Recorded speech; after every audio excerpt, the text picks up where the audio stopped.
Assalamualaikum warahmatullahi taala wabarakatuh dan selamat malam.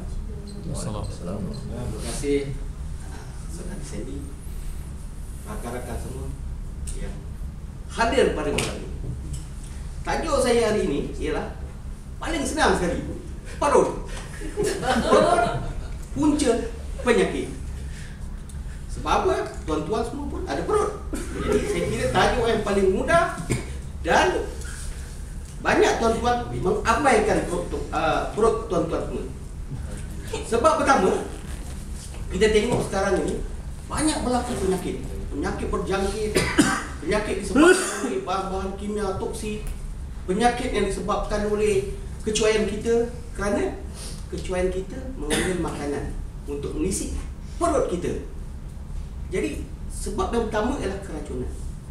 Dalam setahun, saya nak tanya tuan-tuan, berapa kali tuan-tuan semua menghadapi keracunan makanan? Banyak kali ni.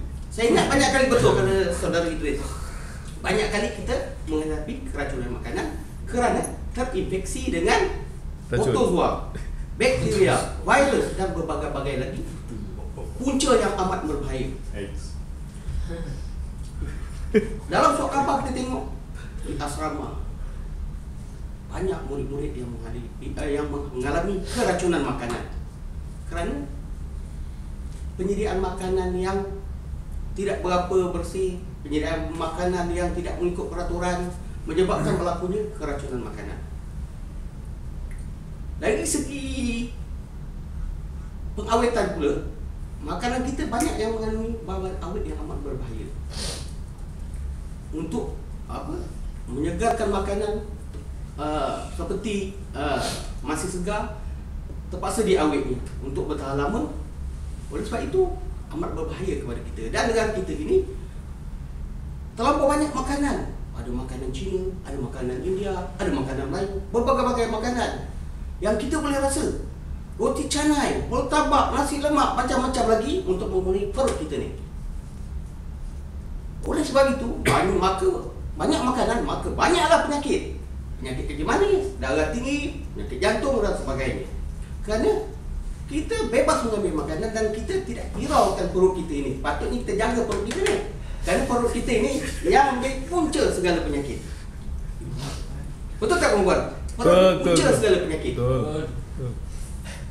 Lagi satu pula, kita tengok rakyat kita ni, apabila dia rasa lapar, dia tak peduli keadaan gerai di tepi jalan itu kotor ke bersih ke, yang ni perut dia kenyang. Saya tengok dekat gerai-gerai tepi jalan dengan keadaan berabuk, dengan keadaan gerai yang tidak berapa bersih. Ramai pula di antara kita yang singgah untuk makan menjamu selera. Dikatakan kedai-kedai begitu enak sekali makan kerana dapat menghirup udara yang segar, yang penuh dengan karbon monoksida. Jadi sebab itulah kita makan makanan di situ. Jadi lagi satu, kita perlu hati-hati apabila kita makan, kita menggunakan garpu, kita gunakan pinggan. Kerana bahan ini selalunya tercemar. Dijilat oleh tikus, lipas dan sebagainya. Eloknya kita makan dengan tangan kita.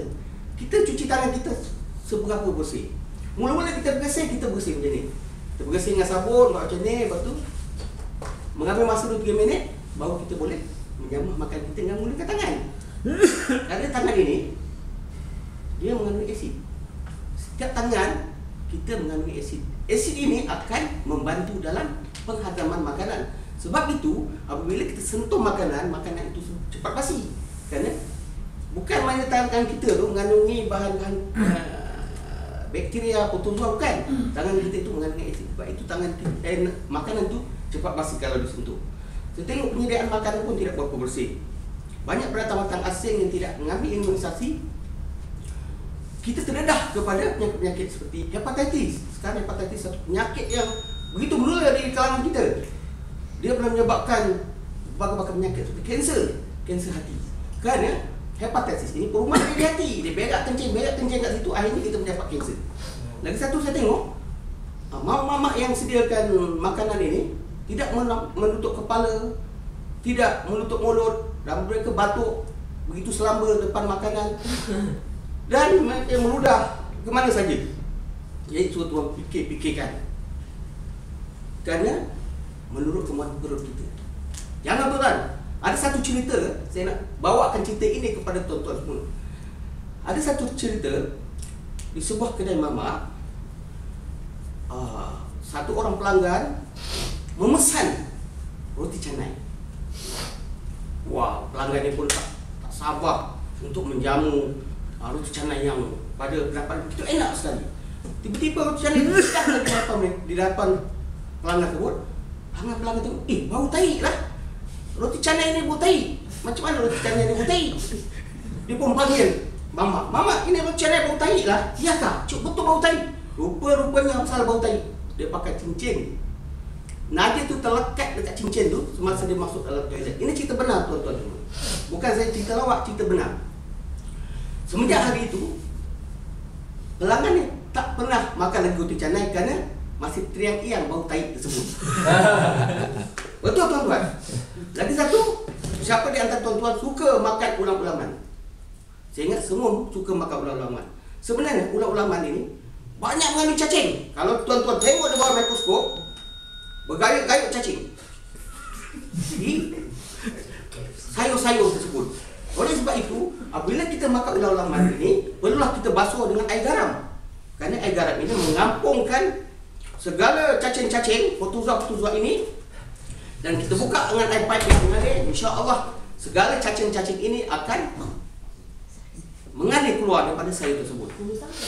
Rumusannya, berhati-hatilah dan menjagalah perut anda ini, kerana perut ini punca segala penyakit. Apabila tuan-tuan menjaga penyakit, maka susahlah anda merawatnya. Dan ada orang mendapat bahawa menjaga kesihatan itu adalah menjadi keutamaan setiap daripada kita. Sekian, terima kasih.